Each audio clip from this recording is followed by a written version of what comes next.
Hi, everyone. Welcome to the live stream on Thursday. The sun is shining, especially in Costa Rica, but also in Europe. We can see it also with Pele, with William, with Thomas, everyone. Everybody's smiling, actually, as well, because we just signed Farioli. We'll come to that in a bit. We have a new joiner, guys. We have William with us today. William, welcome. Thank you. You've been following Ajax, I guess, for a long time. You're a fan of Ajax. It's a tradition here when you come to the channel for the first time. You have to tell us how you became a fan of Ajax. So please go ahead. Yeah, so being Swedish, I went the Zlatan route. You can say I was 7 years old when Zlatan signed for Ajax in 2001, and for a 7-year-old in Sweden, he was the coolest player by miles. So I started watching Ajax then, and then quickly I sort of shifted from having Zlatan as my favorite player to Van der Vaart more, so his big rival. And then Wow. Okay. Zlatan, of course, left and continued his career elsewhere, but I was stuck. Ajax captured me with the football and the culture of the club. I think that really fun Ajax team with Zlatan, Van der Vaart, Van der Meijde, all those. You started following Ajax more when Zlatan was signed. Am I understanding it correctly? Yeah. And then I just stuck around after he left. And then I've been writing about Ajax in Swedish for Svenska fans for 13 years now. And so I've been following it closer than ever the last 13 years of my life, I guess. That's incredible. Actually, I'm just realizing right now, this might be the most international cast or show that we had, because Pele, you're not the only Swedish guy, obviously now. So Pele, William, both from Sweden. Jose, you're Dutch, of course, but you're living in Costa Rica. We can see it in the background. And Thomas, who's a celebrity in Poland for his football knowledge, and Ajax, being an Ajax fan as well. So good to have all of you. Thank you, William, for that. Guys, just for your information, so the setup of tonight's show, first part will be about the finance, obviously. Jose is here as a special guest, so he's going to talk about that. If you guys have any questions on the finance side of things, please drop it in the comment. I will do my best to pick up on those questions and share it also, so Jose can react to those. But before we do, also just before jumping on the show, guys, Farioli has been signed. So how happy are we? Just a quick round of reaction. Pele, you first. So first of all, Juan, I leave for a couple of months the podcast, and you bring in another Swedish person. I'm not entirely sure how will I do.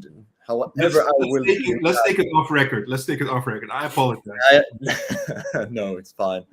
No, I'm completely happy about the fact that we actually brought in a coach at this point, because I was starting to believe that it would be like it has always been the last couple of years, that we have targeted him, and then Brighton would come in, swoop between our legs, steal him away, and then we would get another Stein, another Schreuder. So I'm happy that we actually managed to get the one we were going for at this point. If I'm going to be completely honest, I'm not necessarily too excited about his profile or what he will bring to the team in general, but I am willing to let myself be convinced. So, all right.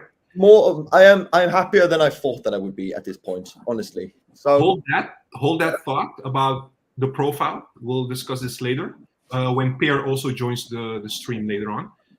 Jose, I know it's not a finance question, but I have to ask. You're also an Ajax fan. What about Farioli? Yeah, I only care about what they paid for him, of course. But no, I think happy. Yeah, maybe like Bella said, a little bit happier than I expected. Maybe it's probably also a little bit of relief.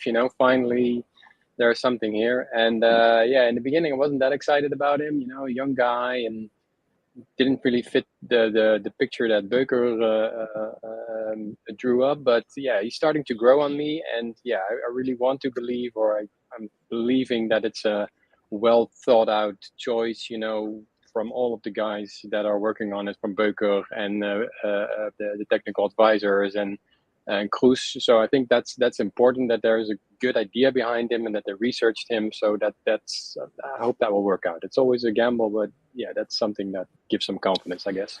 Yeah, obviously. William. Yeah, I'm Really? cautiously optimistic because I'm mostly happy that we got a new coach in place, and we got not just that we have a coach in place, but that we have a new technical leadership in place, and it's May. It's not June or early July. It's like, so I think whether he's the right man for the job, I don't know, because I haven't watched his teams play nearly enough to really be able to say about his style as a coach. I mean, of course, you hear the comparisons to Roberto De Zerbi, and that's interesting. But I think mostly it's just good that we've chosen a path now. We've chosen who are going to lead the team, both coaching wise and with transfers, and building it up from the inside again. And whether any of those people are the right, I don't really know. Like the whole Alex Cruz business, I'm not. Yeah, I just hope it turns out well. At least we have a leadership. It's better to have a bad leadership than no leadership, I guess. Yeah, I mean, look, at the end of the day, and we're going to talk about Farioli and the technical staff and the leadership and all these things like later when Pierre also joins. But in general, of course, we are happy because it seems like we have some clarity right now, right? Which was lacking for the last 2 seasons, more or less. Yeah. So, yeah, all right. Thomas, of course, your opinion on Farioli. Well, it feels weird. Sorry for that. It feels extremely weird because, first of all, it's the first manager of Ajax ever that's younger than me, and it feels very bad in that regard. I'm older than the current Ajax manager. Also, I'm shocked that we actually got to get someone we supposedly wanted pretty much early on, and we got him early on, and honestly, I was expecting we would end up with Frank de Boer in the end. So yeah, what can I say? I'm very optimistic. It can't go worse than the last season. So that's Don't say that. Please don't say that. Don't jinx it, man. Don't jinx it. Don't do it. No. We'll come. Yeah, I'll do it. No, it's unjinxable, I guess. Anyways, I see some challenges. I'm afraid how such a young manager will cope in such a difficult environment with the journalists already being against him. We all know we're going to read it all year long. Also, the ex players who seem to live with Stein. But yeah, that's long gone past. So let's keep it that way. I hope he shows enough character to deal with this. That's my biggest concern, actually. Outside the pitch, just the mental side of things. But yeah, let's support him. I hope the club supports him enough that the external influence is going to be relevant. Yeah, we'll jump in Farioli a little bit more and talk about the different side of things. Let's go to the finance part because people are anxiously waiting. I think a lot of people want to know how things are looking going into the summer transfer window. Jose, thank you for making the time. We really appreciate it. You're the guru when it comes to finances, especially on the Ajax side. So let me start by asking questions. And of course, everybody can ask questions, like I said, and also Pelle, William, Thomas, you guys can jump in anytime and also ask questions about the finance side. Let me start by asking you, how bad is it? Rated from 1 till 10. 1 is the worst, 10 is the best. Oof. Yeah, it's not great at the moment. But it's not like there are unexpected financial troubles. The hard part here is that you have to look at it that the ending of this season is going to be the beginning of next season, of course. And this season, they've still worked with their Champions League budget, right? And next year, that's not gonna fly anymore. So they need to really change a lot. And so it's, in a way, everyone should have seen this coming. It's not new. There are a lot of things, and of course the bad performances are sort of unexpected. But it's not like that Ajax is financially unhealthy. They're still strong. They still have they're much bigger than all the other financially much bigger than other Dutch teams. They don't have a lot of debt. They still have a lot of buffer, so to say.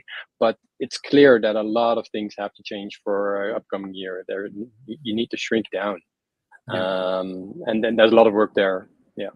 Yeah. Look, I'm going to ask another question, and if you feel like you have to explain something very specific, you can go there. That's no problem. You said that it's not going to fly anymore. We cannot have the same budget as we had previously, so we have to make changes. One of the things that I thought happened last season, which was also instructed to Mislintat, is to bring down the salaries, right? For the new players, not the existing ones, but for the new players, to make it more bonus compensation, depending on which European campaign we will pursue. Exactly. So my question is, what else has to be done to bring the budget down, in your opinion? Yeah, so that was a slight adjustment, so to say, to reduce or to make a part of the salary performance dependent. But imagine that Ajax would have qualified for Champions League this year. They would have had a lot of high expenses on salaries because they had to give the bonuses, but they still had the income from Europe in Europa League, so that would have been not that great. So you have to reduce even more structurally, and that's mainly, of course, salary, because if you look at the expenses side in Ajax, it's about 50% of what they have, and even a bit more than 50% it goes to salary. And the other side is transfers, right? Ajax has been buying too much players, so to say,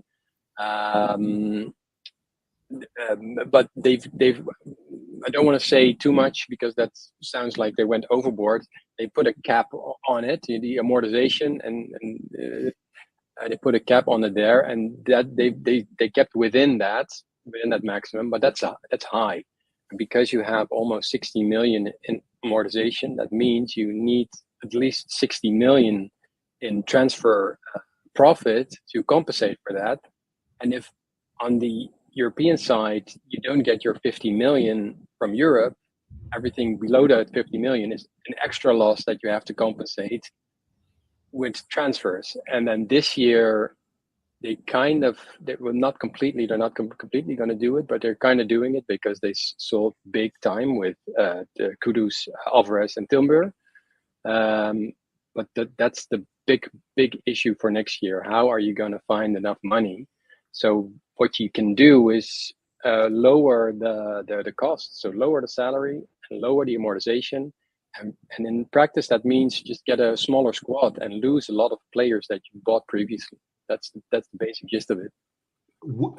Sorry, one more question, because I don't want to do it.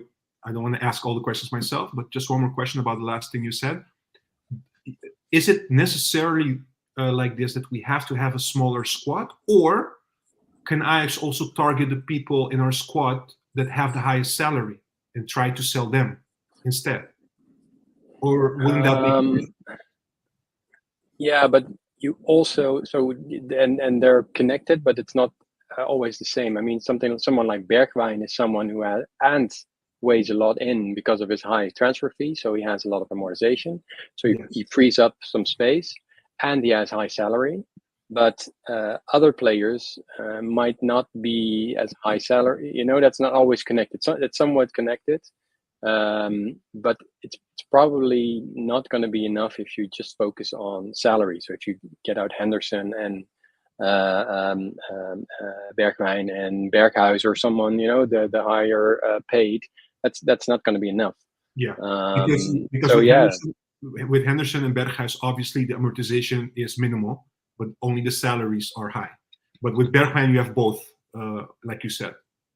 Yeah, exactly. Sorry. Okay, Thomas. Let me ask you if you have a question for Jose. Yes, I actually do. I thought that I would pop in a bit later, but let's go with it.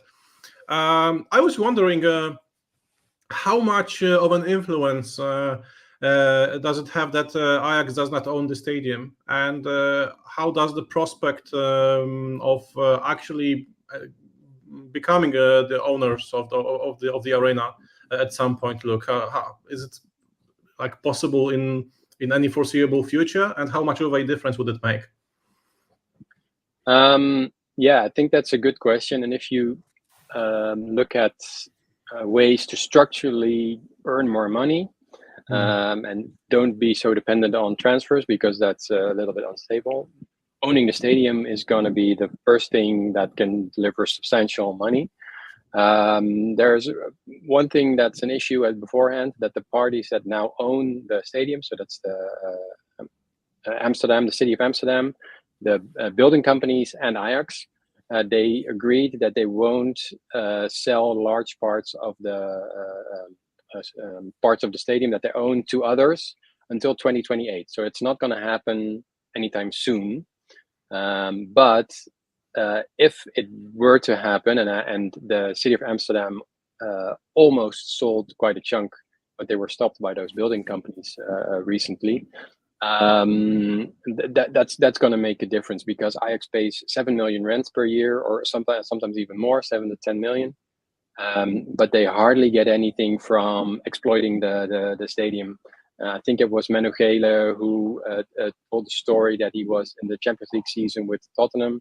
He was talking to the guys there, and he was saying, yeah, from the whole Champions League season that year, we earned 150,000 euros on catering. And the guy from Tottenham just thought he was making a big joke. He said, how's that possible? So many games in Champions League and you get nothing for it back. So yeah, that's going to be an aim, and Ajax is working on that. And I think as soon as it's actually possible, there's going to happen something. And I think it's affordable, because you'll spread out those costs over a couple of years. And if you pay 10 million every year, paying 50 million for getting the majority in the stadium is feasible, or something like that, but they have to wait. When did the agreement, the non-sale agreement, come into life? How old is it? I think it stems from the early beginning, from 1996. So when they started, yeah. So there was not much more that could have been done in terms of, I don't know, investing less in players season ago, 2 seasons ago, 3 seasons ago. But yeah, okay, got that. I missed that. Okay, thank you. Yeah. And I think. Oh yeah, go for it. No, I just wanted to add to the question of Thomas, or actually your answer to Thomas, like educated guess, because I know you probably didn't, or maybe you did run the numbers, but how much of an incremental revenue are we talking about if we would own the stadium? Are we talking about 10%, 15, 20? Do you know? Oof, I think that's a bit hard to say. On average, of course. Yeah, I don't really have the comparables, but yeah, it's going to run in the millions, as extra revenue. That's significant, and also because you'll earn from other activities that will happen in the stadium, and from all the hospitality and stuff like that. It's going to be significant. That's the only actual real significant way to increase. Yeah, William, any questions for Jose?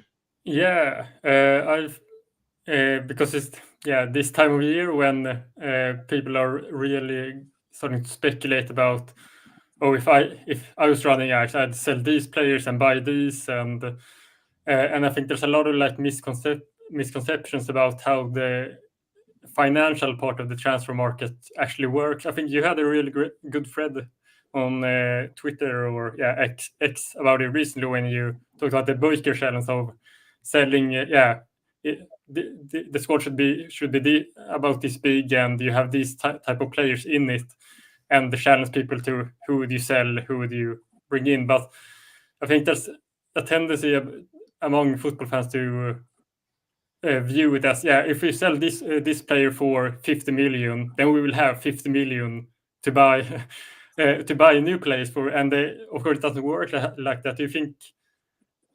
I wonder if you could explain, going a little bit into how it actually works. If Ajax do I have to sell players to be able to make moves in the transfer market, and then how much actual money does it free up if you would sell, for example, Bergwijn for 30 million or 20 million or something like that? And how much does it actually go into?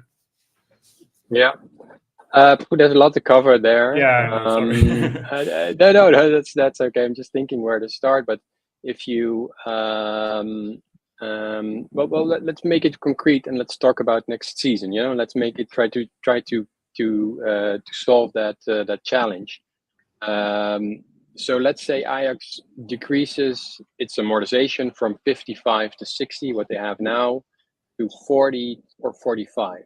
They would need to lower it with 15 million per year. How would you do that? Then let's say you will sell, or it's almost sold, Mikko Tatsen. And regardless of what you get from him, he will lower the amortization per year by 4.2 million. If you add to that Sanchez and Conceição, because they're also almost gone. One is gone, by the way, the other as good as gone. They will add 2.6 million together. So we're at 6.8 at that point. Maybe Bergwijn, you'll sell Bergwijn. He's the biggest one we have. So he's 6.25 on his own. So then we're getting close to that 15 million lowering. But that means you would have sold all those players already, but then you don't have room yet. You know, that's just to get to a level which is acceptable. And only if you sell players after that, you will create some room. So let's say after that you sell Rulli, because he also wants to go, and I think that's quite acceptable. He's on the amortization for about 2 million. So that means you can get a player in on a 5-year contract, 2 million per year. So a transfer fee of about 10 million. That's sort of where you get some room. But it's good to realize that Ajax now first have to lose like over 50 million in transfer fees, 15 million or 10, 15 million in amortization, but that means 50 or a lot more in transfer fees before they can even have the room to start getting new players in. Yeah. And that's one side of it. That's the expenses side. But on the income side, you also have to do something, because you have to compensate for your amortization through the profits that you get from your sales. And Conceição has a small profit, but he had a lot of money when he signed and everything, as we know now. Sanchez, we're going to break even on him for the 3 million. Mikko Tatsen is going to be a small loss, so he cancels out the profit that we have from Conceição. And Bergwijn, if you sell him for 23 million, 25 million, you also sort of play break even. So that means 0 on the profit side. So you still have to find 40, 50, maybe 60 million in player profit after that. So it's super complicated. There's a lot of players that you need to sell to collect enough money. Jose, about that quickly, right? I want to refer, because this is a little bit related to the interview that I read about Cruz in the Telegraaf just a few days ago. So he said, we have to start early this summer because we also want to have everything prepared for the new coach, right? Which is Farioli right now. And he said, if we come to the situation in which we have to sell players at a loss, we don't want that, but we might have to. What does he mean by that? What does he mean by the loss, in your opinion? I think he's talking about just the transfer result. So, the timing is important in this whole process in the market, right? You want to be ready early. You have playoffs really early. But the reality of it is, of course, that Ajax in the whole chain of transfers is a little bit at the back. A little bit further to the back, and especially now that everyone knows that Ajax has to sell, their position isn't great. So what will Ajax do then? Will they wait until the end of the transfer window to get a couple million more for a player they know they want to lose, or do you say, all right, we got a reasonable offer, it's not great, we're not taking too much loss, but we got rid of him. so to say. But and then we can move forward. So I think that's sort of what Cruz is talking about. Maybe it's more important to sell players a little bit earlier on. Don't focus too much on getting a lot of profit. But it's a complicated game. It's a complicated game of who in negotiations and with other clubs, and what money will you get, and I'm seeing a big challenge there. Yeah. All right, Pelle, sorry, you have been waiting for some time. Go ahead. I'm not used to having to wait so long to speak. I like to hear my own voice, right? We know. I'm joking.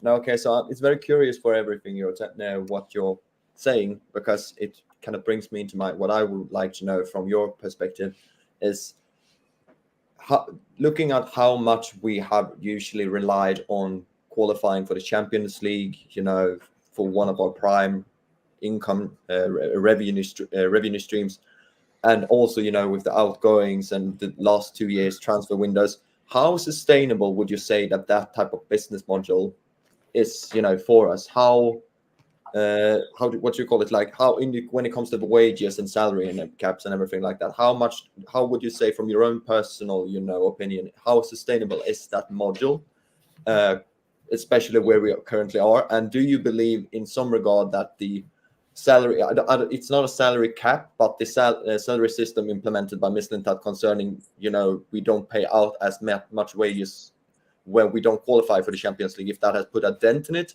or if it's more or less irrelevant? So those two, I would say, those are my two major burning questions at this time. Yeah. I think, Ajax are playing quite a risky game, and then you see now 2 years in a row, no Champions League. It's hurting them, and if you have to scale back, you're reducing your possibilities. Can you perform then? So it kind of feels like a potential spiral down. But I think, Ajax needs to push a little bit those boundaries. I mean, in the bigger scheme of things, of all the clubs you have, Ajax is still financially quite healthy. They can take a bit of a hit, and if you really want to get into the maybe not the ideal thing for the fans, but if you want to go to the Super League-ish things or the Champions League, which want to be there, it's unfortunate, but you need to spend. And I think it's interesting if you look at the current situation. I think a lot of is being directed at Mislintat, and I don't want to defend him too much or want to say that he didn't do anything wrong. But the problem that we have at the moment is one, that you don't have a lot of players that are just too recently bought, so they don't have a lot of value, right? You still have to pay them off, so it's hard to get a profit on them, and we haven't developed really any players from last year either, right? I mean, Bergwijn, we're gonna sell him maybe by break even, but we have expected much more for him. Conceição, if he was to stay at Ajax and how good he is now, he's going to the Euros. We should have earned more from him as well. Bassi, the same. Wijndal, we spend a lot of money on. So it's not only this year that we focus too much on buying players, last year as well. And that hurts the business model in the sense that you don't have anything to sell. And then you have to sell your youth players. But we also know that in the last 2 years, because we've bought so many players, the youth don't really haven't really had a chance to develop maybe enough, or maybe that's other causes in the academy or stuff like that. But I mean, the reality is that we don't really have academy players that are ready for the next step. And that's the position that we're in. So if you look at the business model, I think it's viable, but it has to work in that sense as well. You shouldn't buy too much. You need to keep focusing on developing as well.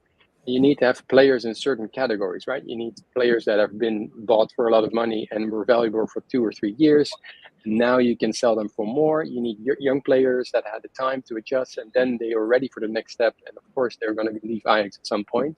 But you don't want that you need to sell Hato now. Because 1 year he's been fantastic, but you need him for the money. No, So the problem is a little bit deeper, and the business model depends on having a good balanced a squad that you can sell off without hurting your quality too much. And that's not been happening the last 2 years. And that's what you see now. Yeah, so if I can just grab a quick follow-up question on that. So would you say that one of the major issues we're facing is, almost comes back to what we are supposed to be as a, as Ajax, as a club, working with the youth development players. And then afterwards, in that regard, not only for the football aspect, but, as with that identity also comes, the possibility to sell. Because as people tend to, as the most obnoxious fans from other clubs usually tell us on Twitter, we're a selling club in that regard.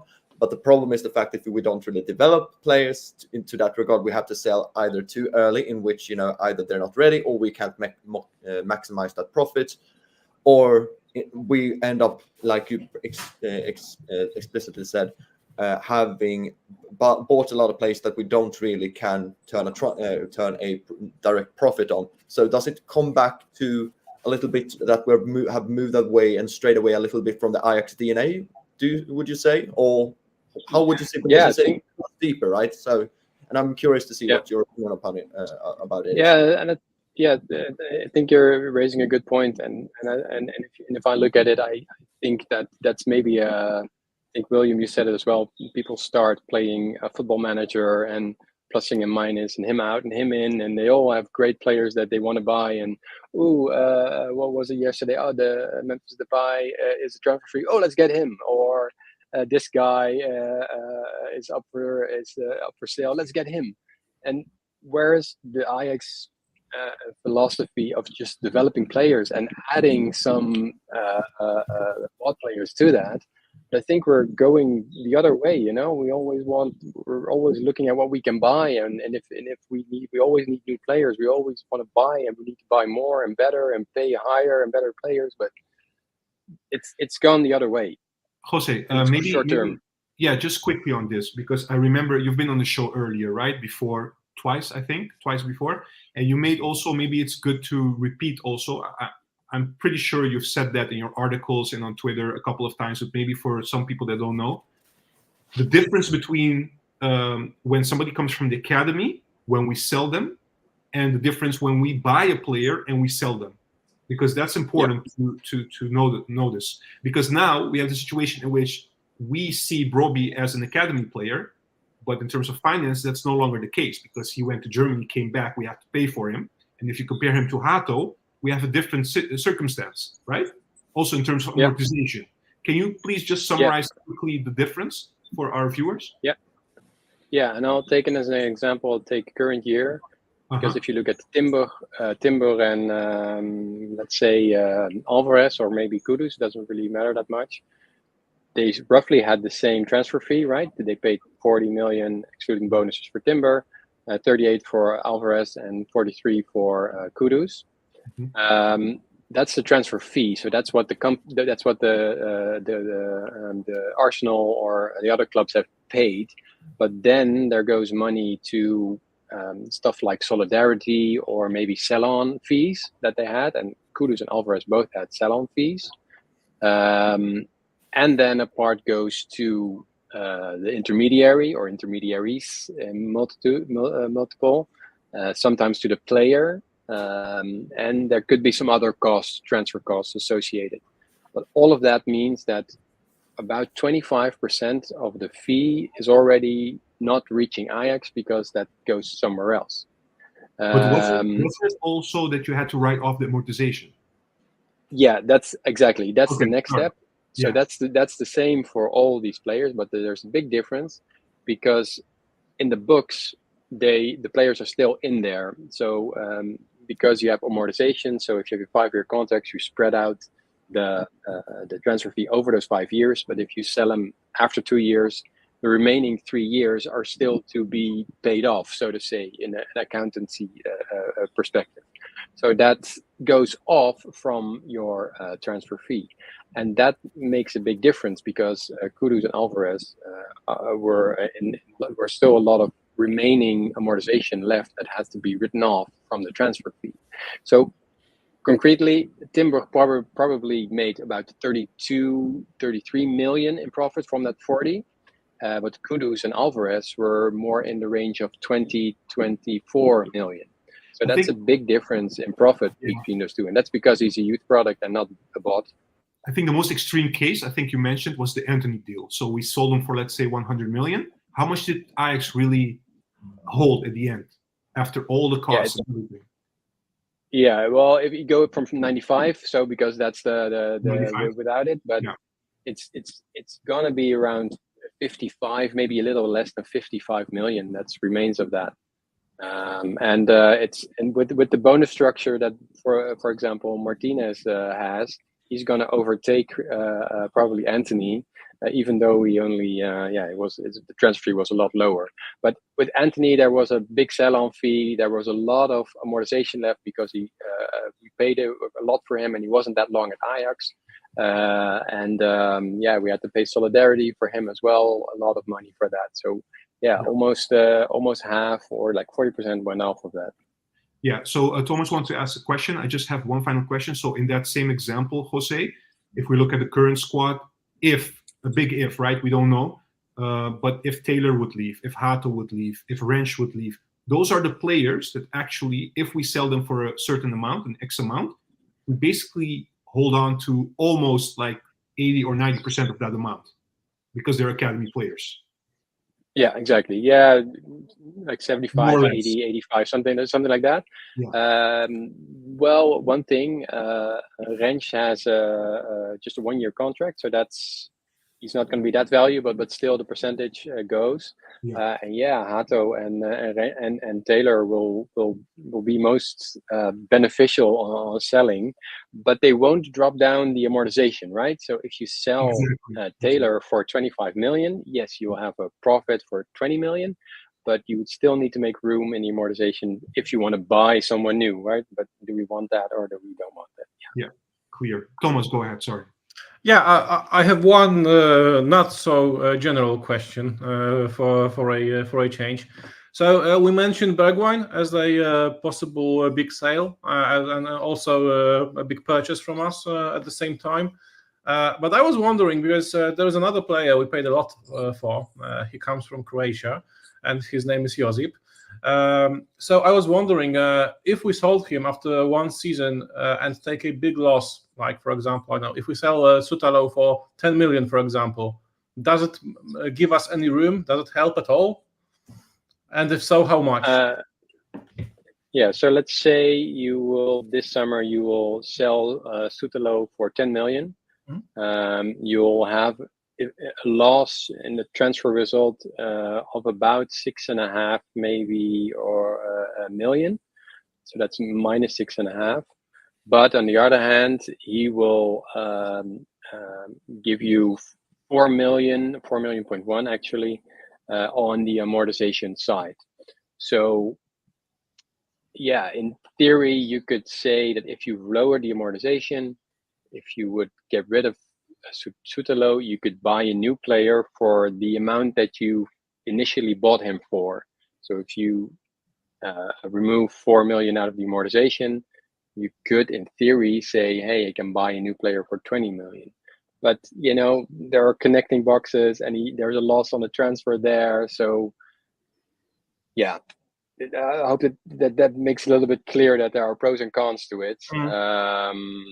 But the way you're talking, Jose, the way you're talking, right, with all these questions being thrown at you, is that, I mean, my brain is working now. Like, what would be the way to go, right? Because also it's a puzzle for Ajax how to deal with this.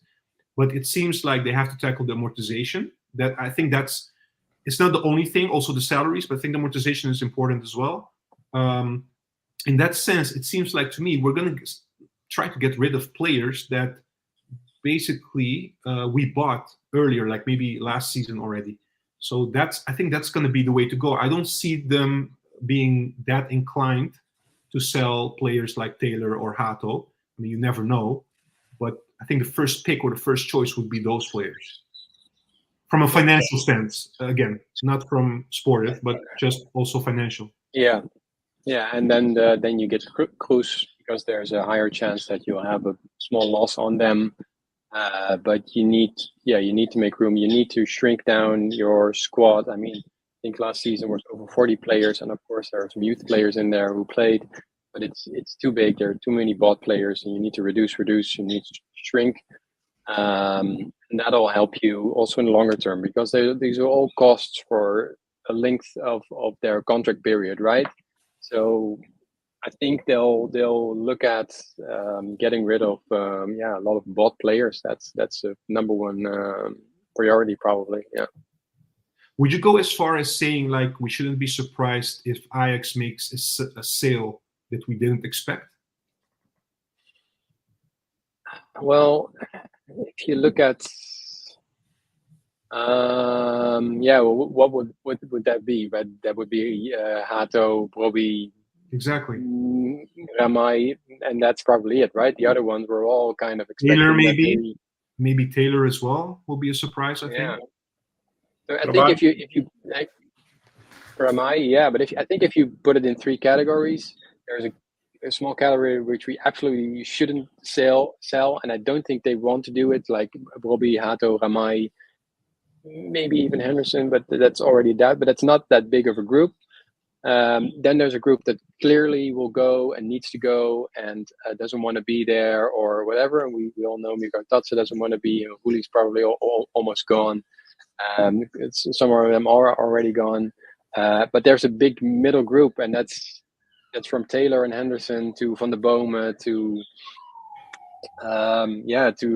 Guy maybe, or Range as well, and everything. I think everyone's up for sale in a way, I guess. And I think there are going to be some that gonna hurt in a way that are gonna divide the opinions. I think there are gonna be one or two that people will say, "Oof, oh man, it's too bad that they let him go," but Clinton, right? It was necessary. Just one more question from my side, and then we'll go to the comments. There are a couple of questions there, and then we're going over the 30 minutes. But so the players you mentioned that we already know that are leaving. So we already know this in advance. We know Mika Tatsa, we know Chico, we know Sanchez, right? How much does it help us right now in terms of finance or amortization, maybe? Like I said, if you look at these players, so Mika Tatsa, Conceição, and Sanchez. Mika Tatsa is a bit of a question, of course, because what exactly is going to be the fee that some say 10, some say 13, so somewhere in between there. Yeah, because we don't know yet if we're going to trigger the clause, right? If Mets is going to trigger also, the clause. Yeah, exactly, or if there are some conditions on that or whatever. But let's say they do, and it's around that number. Probably from the transfer results or the profit on the players, it's going to be 0. But on the amortization side, it's going to be better because you'll have room. I think Mika Tatsa is 3.2 million. Conceição is 1.4, and Sanchez is 1.25. So I'm just throwing some numbers in there, but it's about 6 million in amortization down, which is good, and also a little bit down in salary because we also knew that Conceição was also earning quite a good bit. So that's a good start in the sense that reducing your squad. Don't really care about how much profit we make, but we need to reduce the players. We need to reduce the amortization, the salary. So I think that's a good start, but we'll have some more of those, and we need some more of those. All right, let me go to the comments. Just a couple of questions I'm going to pick from the viewers. Thank you for sending your questions in. Here we have Christian is saying a question for Jose. This season, the Ajax women did very well, earned around 2 million in total, according to the ad. Will this amount also going to be mentioned in our annual figures or not? Yeah, no, definitely. No, that's part of it, but I haven't seen just now that they really make specific mention of the expenses or the income from the women, but that's just part of Ajax. So also when it comes to salary, they specify how much of the salary is directed at players, but that also means the women's squad. But yeah, hey, 2 million. Ajax will love that. They need it. So you can use it. Yeah, exactly. Keith is saying, is it next season going to be the last season Ziggo is the main sponsor? Does Ziggo or main sponsor helps a lot for the club's revenues? How about merchandise? I think we've covered the merchandise slightly, but maybe you can just mention it a little bit. Yeah, so main sponsor, of course, is super important, and I think you've seen a lot of new sponsors, and probably or hopefully every new sponsor will be a little bit more than the one that they're replacing. So renewal of sponsors can be good, and maybe next year is good timing. If they have a reasonable year this year, then maybe some people will see potential in there. So I don't know exactly if they're going to leave or someone is not. But that's a big deal, I think, on partnerships. So that's sponsors. Ajax earns about 40 million every year.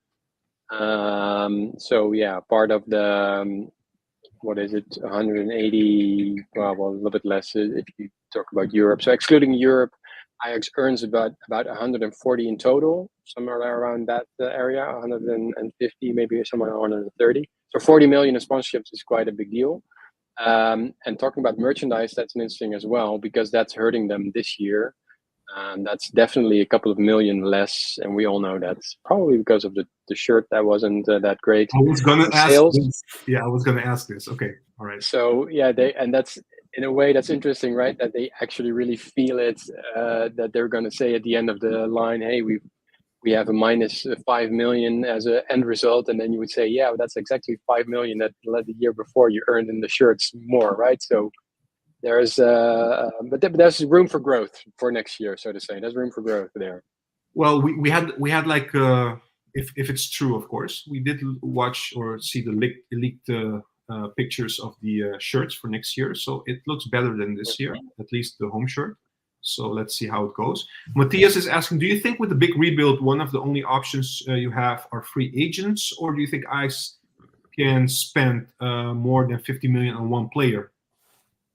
I think they can, but I don't think they will that quickly anymore, because higher risk, right? And I think what we talked about with Pelle as well, it should be more about developing players, and the higher you go, the more that players cost, the harder it's going to be to, I think that Ajax is stepping a little bit back, but definitely free agents, but also like rental constructions. And I know that's maybe something we see more in Eindhoven than at Ajax. Yeah, loans, you mean? Okay, yeah, loans. Yeah, sorry, loans. I mean loans. Yeah, loaning players. That's not that bad. So let's, for example, have that Hutchinson rumor that we had. Ajax is not going to pay 20 million for a player like that. Yeah. But maybe they can rent him, and that's not bad. I mean, you can have some agreement on buying him afterwards or something like that. I mean, that's the reality. Yeah, it would be a little bit contradictory to our beliefs, right? Because we only loan players basically if we have a buy option. So you're saying we have to explore getting a player in on loan without buying him at the end. Yeah. Wow. Yeah, I think that's a little bit new reality, and I'm not saying it's going to be a lot, and it's a new thing, but maybe you need to open up to these options as well, purely from a practical point and financial point. Yeah. All right. Just a question here from Jamie Brinkhuizen. He's saying, Jose, what about the 10 million Mike Verwij was talking about at his podcast? So he was talking about I'm just looking for a right wing position similar to Anthony, and we could spend 10 million, but that's without selling anyone. Well, I don't. Yeah, I was curious about that as well. I heard that number, and if you look at the state that you are now at this moment, no, that money's not there. But of course, that's not exactly how it works, right? Ajax is probably in the back working with lists and making predictions, and as soon as you get some sales in, then you'll have someone ready. So maybe somewhere on paper, someone wrote down, all right, potentially it's quite important, right wing. So we'll allocate a little bit more money that way, but only if it happens. But I don't believe. Yeah. Or maybe we are just willing to take a 10 mil loss. Like, yeah, we think it's responsible or possible, or we just count on future sales. How do you think? Yeah, is it too risky or? I think, and that's always, these are discussions are popping up more. And I always like to think that probably in the boardroom at Ajax, well, maybe not past years, but hopefully these years, these kind of discussions are there too, right? When is the right time to take that risk? And when is the moment that you say, all right, we don't have this money yet from the sales, but we've got a good opportunity. Let's do it, and we'll get the revenue, we'll get the income back later that we need. Or is there someone going to be saying, no, we're not going to spend anything. I don't care. We first need to reduce, and that's the game. Well, the game. That's the thing that they're doing in the boardrooms as well. And yeah, do you think it's responsible now to spend this money when knowing that you need to reduce a lot of other lots, you need to sell a lot of players? Do you want to start buying first, or do you want to start selling first? Yeah. All right. Yeah. I will rush through the last few comments, guys, because we're extending a lot on the time. I promise Jose will be 30, 35 minutes or something, but all right, here we go. Aardappelschil is saying, I keep forgetting we still have Wijndal, so you reminded him of that. That's good. Peer is asking, quite a few Ajax fans would like to see some more experienced players. It's been also mentioned by Van het Schip, and like maybe Cruz as well, the balance of the squad and these kind of things. We keep hearing that, right? So would it be possible to buy someone like Tadic or Blind, or is that completely out of the question, Jose? I think they will hope that. I think they hope that they'll make enough room to have a better balanced squad, right?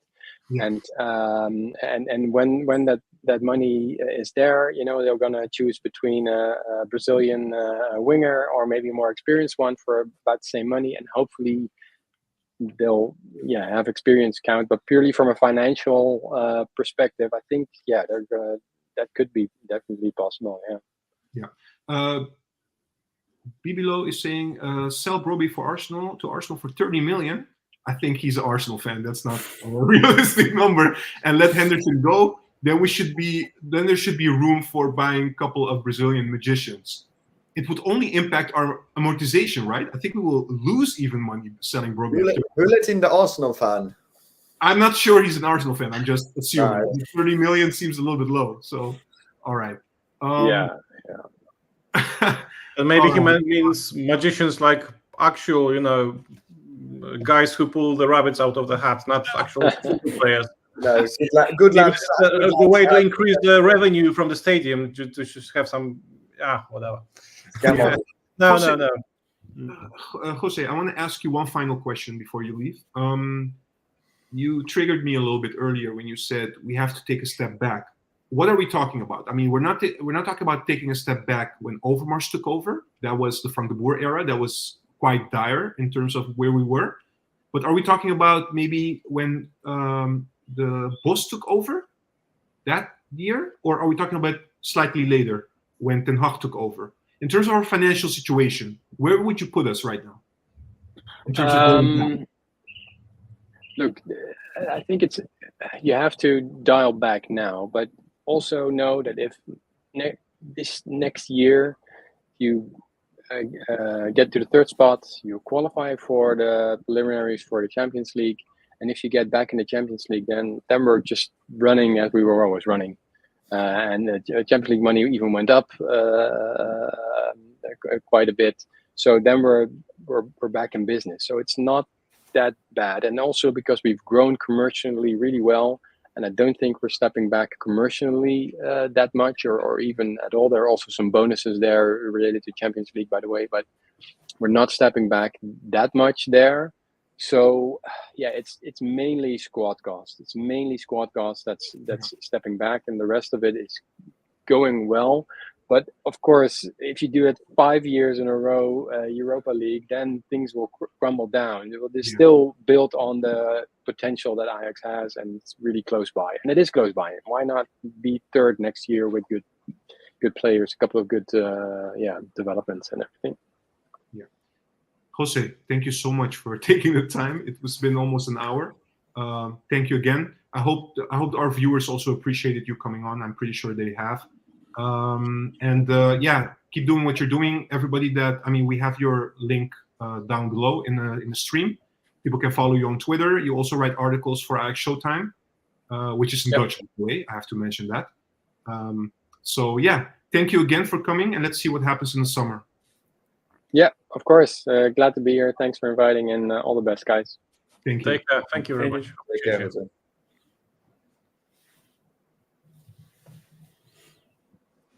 All right, here we go. Okay. Oh, look who it is. Hey, finally, let's Hey, enjoy. guys. Oh, sorry, man. I told you also 30-35 minutes, but yeah. Don't worry. I love to listen to Jose. I Thank didn't you, know. so President. Exactly. So, Per, let me start with you right away. Having heard Jose, your first reaction about our financial situation. It's going to be a tough year. I mean, we need to sell a lot of players, and I hope they sell the right ones. All right. Listen, I also asked everyone, let's jump into Farioli. He's been, a little bit deeper, of course, than what we talked about earlier. Per, you haven't given a reaction yet, so I'm going to ask you your reaction. We've signed Farioli. Are you happy? Let me ask you this. Yeah, I'm definitely happy. I mean, I still believe he's not the perfect option because his play style is going to be a little bit of difference compared to what we're used to see. But there's going to be structure. There's going to be a press. So I'm happy. All right.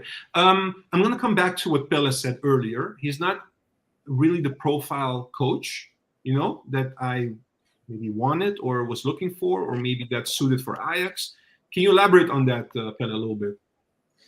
Okay, so first, I would probably say due to the fact that usually because we're working on what we've seen him do at Nice, right? Because it's very difficult to grasp from what we've done previous.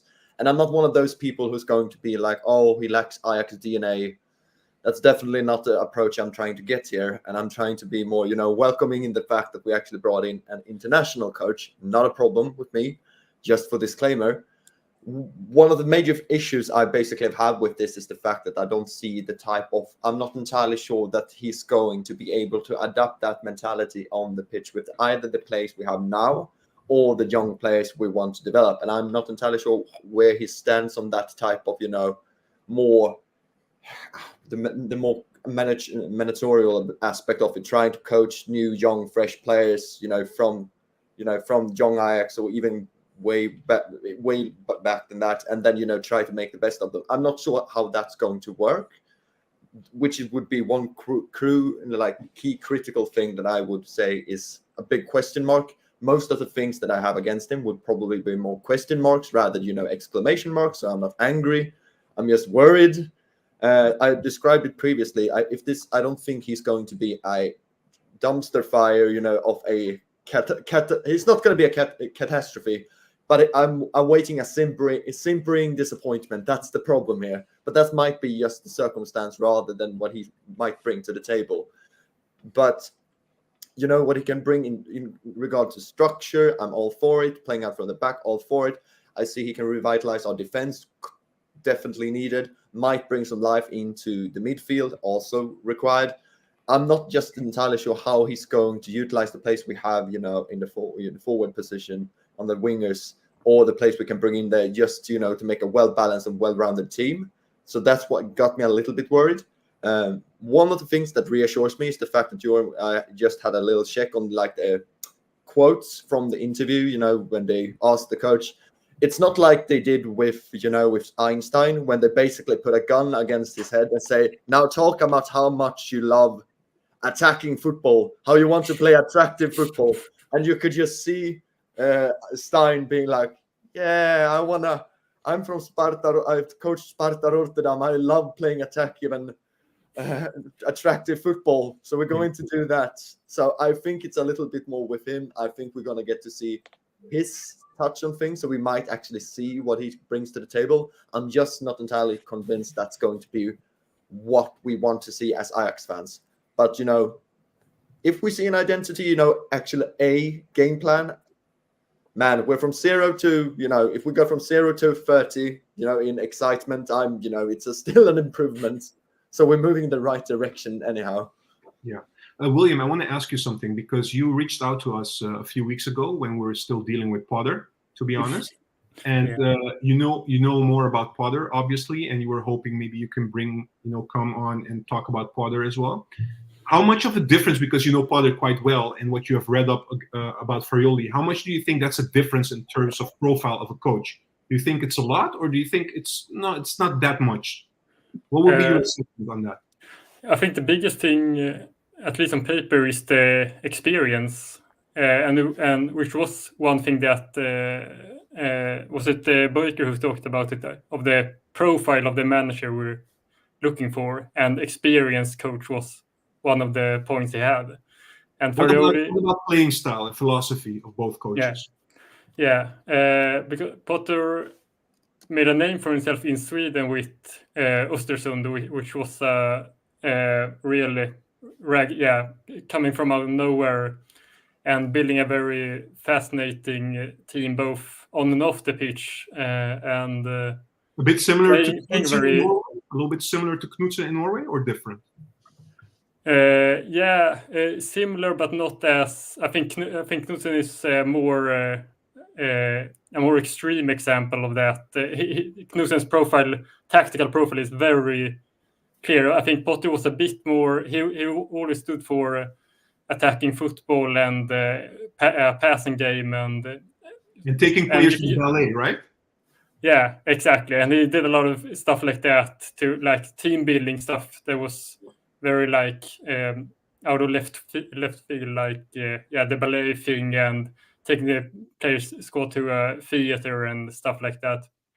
Yeah. So I think what I liked about Potter for Ajax would have been that he has a tactical style that has some roots in the Ajax way, because I think something that a lot of the more conservative Dutch thinkers gloss over is that Ajax conquered the world with the total football, and they spread it all over, and it inspired people not just in the Netherlands but in Spain, in Denmark, in Norway, all over the world. And so I never understood why some have been so against a foreign coach, because I think if anything it's a credit to Ajax that, hey, our football spread all across the world and now we can get people in from anywhere. That stands for our way of thinking about football. I like that. I like the way you're putting it. It's true, actually. And there are a lot of accents, right? Modern coaches bring different accents, focusing more on certain things in football and stuff. And that this is a clear example. I mean, didn't Farioli basically also said that, like this type of football, the Ajax football is the one that has, it's the one that basically birthed the football style, which I would like to play. Like, he seems to be, even though maybe not directly, you're influenced by that old school of, total football in which we watch what we. Yeah, he's definitely part of the big tree, or how you should say it, that the influence from Michels and Cruyff spreading that, and people always talk about how Michels taught Cruyff taught Guardiola, etc. But it's not just that Barcelona connection; it's everywhere, and it inspired people in different parts of the world. It inspired Bielsa, and then Bielsa made his own spin on it, and doesn't play exactly Ajax football, but you can clearly see that Bielsa liked the way Ajax played. Yeah. So I think and Farioli is part of that. It's not exactly Ajax way, but it's inspired by Ajax. Yeah, it's part of the branch. Yes, I completely agree. Absolutely. So the Swedish are agreeing with each other. That's always good. That's the only thing we know how to do. I mean, if you're going to see us to argue, then that would be the end of it. We don't like that. Yeah, Thomas, I want to ask you a question, right? We talked about this towards the end of the season, also with Luke at the time. We came to the conclusion a couple of times, and everybody can react to that, of course, that the next coach that comes in, he has, of course, to have a clear plan, but also he has to be dominant. He has to really instill his playing style and no longer, try to do stuff with his playing style. But if it doesn't work with the players, then he just more or less, you see like, oh, yes, I'm trying, but it's not happening. You know what I mean? Some players don't pick it up. Some players don't do what the coaches are saying. We've seen that in the last few years also with the Dutch coaches. I'm not going to name the names, but we know who they are. Do you think Farioli will change that? Do you think Farioli has what it takes to be clear in implementing that style? And that, secondly, the players will also follow his suit. with those instructions. How do you feel about it? So basically, you're asking me if we are having a manager who has managed to grow a pair of those, for a It's your change. interpretation, but Oh, yeah, okay. sure. Careful. Yeah. Well, I really hope so, and I guess we all hope so, and we all come right now from a very low bar of expectations. Let's be honest. But I get it's always difficult to be smart right here with not seeing what actually happens within the dressing room and so on. It's obvious stuff. But yeah, like I mentioned in the very beginning of the stream, I am a bit worried about how he will cope with the media, being a pretty inexperienced manager who has. It's his biggest club yet, and obviously he won't ever be in a bigger club. That's obvious. So how is he going to cope with the external pressure and so on? But on the other hand, his young age, we have a very young team, and I feel like a young guy, a very passionate guy as well. He might actually be able to find a common language with the rest of the team. I don't know if Pasvir is a good example here. Always weird to have players older than your manager, but still, he seems like a very passionate guy. I really hope that if a player does not fit right away into some tactical scheme of his, that he will be willing to say, be a man, I'm the manager and you have to adjust. So I really hope this is going to be the case, and we'll really miss that. We didn't have it. I believe that Ten Hag maybe had it, and not even always. So this is absolutely crucial, and I think we don't know. For me, it's 50-50 if it's possible. And considering what's been in the past, I love the 50-50 odds on this, right? So they are extremely positive. Sorry for being so dark, both with my lighting and my jersey, but I'm very happy with the appointment of a new manager, but I'm still mourning for the last 2 years, basically. So, yeah. All right, Pierre, I have a question for you. Actually, two questions in one. We've talked about Farioli last time. My question to you is, how much of a transition will it be for the current players to play that style that Farioli wants? And also, let's not forget that we've heard Jose as well. There might be also a situation in which we have to sell players. We have to be very specific which players we bring in. But on top of that, I should be maybe forced to look at youth players this summer and bring them to the first squad as well. How much of a giant leap is it for the youth players from young Ajax or maybe under 19 to jump and play the style of, because the youth are not playing the style of Farioli, right? So how do you see that? Well, I get what you're trying to say, especially about the youth, but I think it could give them some opportunities as well. I mean, Farioli, for example, doesn't like to play with fullbacks that go around. He likes his fullbacks that stay more on the inside, and usually Ajax Youth Academy products can do that, whereas I don't think Sosa and Guy actually can. So there will be opportunities for them. I think the change in playing style, especially for the players from the first team, will be massive, because whereas we had Bos and then for a short period had Kaiser and then had Ten Hag, there was at least some kind of basis, some fundament. But as of now, it looks like there's absolutely nothing, and you'll have to start from scratch. And many of these players will have never dealt with that and will have to implement a lot of things to their style. But that's also a positive, because right now it's it's not great. Let's say it like that.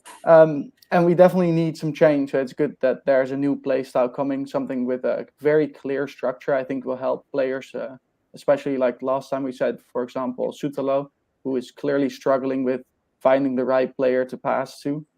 He won't have to think about that. It's basically all been drawn out for him. As well as Taylor, I think Taylor will at some point start learning where to make the runs or take the ball, and that would help him as well. I do think Bergwijn and especially Berghuis will struggle quite a bit as wingers because he likes wingers that dribble a lot. But Gods, for example, should be great under his wings. So it's going to be fun to watch. Yeah. Do you think the biggest challenge? I mean, there are a lot of elements, right, to his playing style, but maybe the most extreme one compared to how we've seen Ajax play is the pressing. Yes and no. I think the most extreme one is the low build-up. I mean, they are literally building up with players on the back line, like of the field, next to the goalie, fullbacks to the sides, central defending midfielder very low on the field. I think these passes will be very clutch because if they get flustered playing passes like that, they might just give the ball away and you'll concede a goal. I think I saw Dante do it a couple weeks ago. We can already predict that this is going to happen in the process, that we're going to make mistakes. Surely, especially in preseason, this will happen a couple of times. Yeah. And we'll just have to deal with it. The moment they'll get good at it, we should be fine. Then you're getting goals from the counters when the other team is pressing. Another thing that's quite a lot of a change is that he likes to play possession quite a lot as well. There's some Guardiola in there going to left and right, and if they can't find the immediate counter, they'll just play the ball, find some small space, and see if they can make it work. But they're very conservative at that sometimes. So you need to be patient a bit. I wonder at the same time, we were talking, Juan, you brought it up previously as well, and Per, you mentioned it also a little bit, is the fact that, I will end it up with a question as well. Don't you think it's going to be a little bit more of a benefit, the fact that we have a lot of young players in the fact, because I think it's easier concerning play, like working, and once again, it comes down to the manager. I completely understand that and see what type of manager he will be. But it's easier to, work with and mold, younger players than it will be, trying to work with maybe the older, more profile players like Bergwijn, Berghuis, trying to make them adapt to the system. Wouldn't be more... I see a scenario, where it's easier for them to adapt to the type of game plan he has, and trying to, because I think it's going to be much more easier, And do you think that he's going to utilize that when he tries to, implement it, or do you think he's going with a little bit more of the experienced players and try to adapt a little bit more to what we've previously done? Or how do you see that type of influence going? Like, do you think he's going to be influencing the squad more, or the squad influencing him more concerning, what and Per, you know way more about this particular coach than I do, obviously. So I think you're maybe the one most suitable to just answer that particular question. Yeah, I think it will be interesting to see. But what I would expect is that it doesn't really matter to him. I mean, the benefit of such a clear structure and such a clear way to play football is that you don't need to rely on experience. So you just pick the players best suited for the job. Yeah. That would be my suggestion. That's also why I don't think it's very much necessary to get like a handful of experienced players. If you have one on the field, one that can lead the team, then you should be fine. Yeah. The question then again is, do we still have that leader next year? We have Henderson right now, of course, but he might leave. If he leaves, who's going to take that role? We don't really have a real captain. So one would be great, but I don't think you need 5. I think you can make work with the young players. And I think that would also be good budget-wise because they are generally easier to sell for a lot more. Yeah, I think it's a little bit of a Mitchell's situation, right? In which you have more of a structure concerning, a lot of individuality, even though you did have, of course. Yeah, exactly. And I don't know if you've seen him on the sidelines.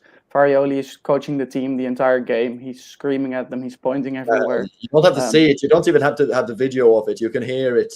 That's the one thing I want to see. And I want to see that mentality towards the press, towards the Dutch press. If they're calling him out, I want him to do that back. That would be great, actually. That would be very fun.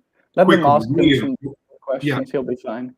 Just quickly, William, you wanted to react? We have to move a little bit quicker now. So, William, go ahead. Yeah, sorry. I was just gonna about the players and the experience. I think you could also just point back to an old Ajax principle there as well. That if you're good enough, you're old enough. You don't have to that's always been the idea that, okay, Clarence Seedorf, you're 16, but you're playing like you're 25.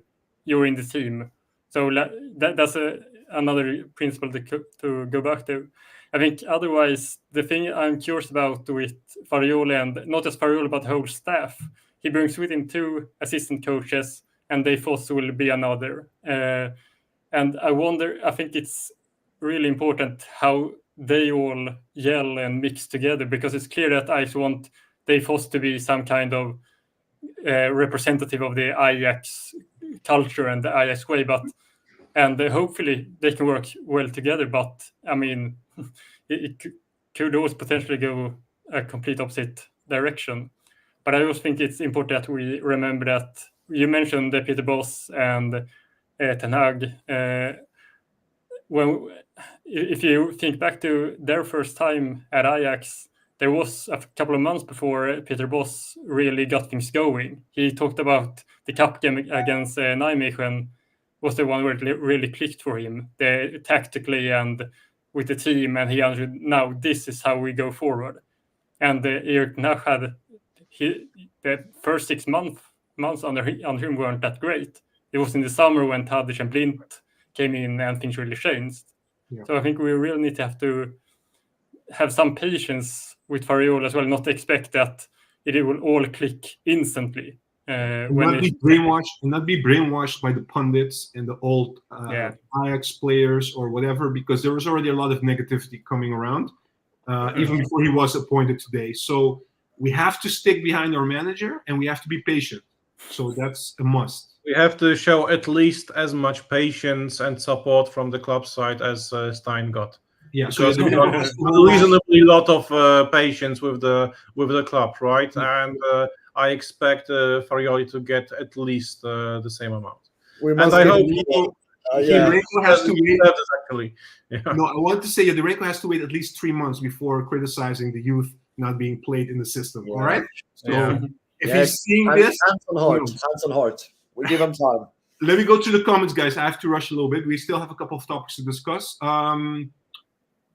This one is interesting. Steve is saying a lot of people are discuss the scouting from the Bowman. Wouldn't he be perfect in Farioli's system as a distributing 6? Well, a lot of people are discounting Van den Boomen because he's had a very disappointing season. I remember all of us being very excited about him in the very beginning of the previous campaign. Some of us wanted to see him as a captain. We saw the leadership from him when shouting and instructing all the other players.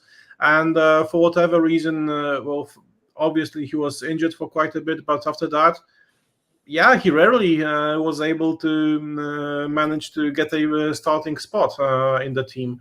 And I mean, we can judge our managers this season whatever way we want to. But it wasn't bad will or like absolutely no foundation behind the fact that Branko sat out a lot of games, right?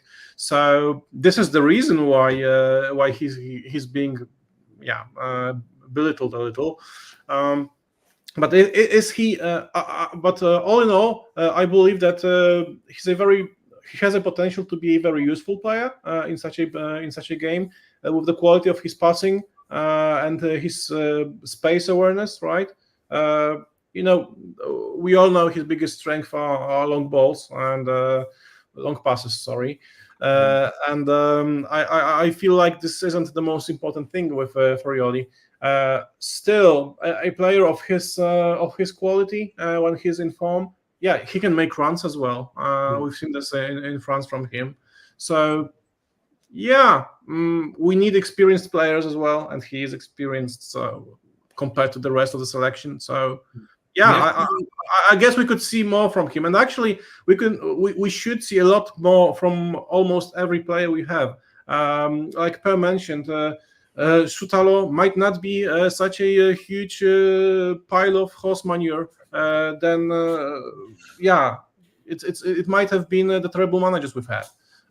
He might need some guidance. He might have needed time to adapt. So I wouldn't, discount him. Cross anyone out. Yeah.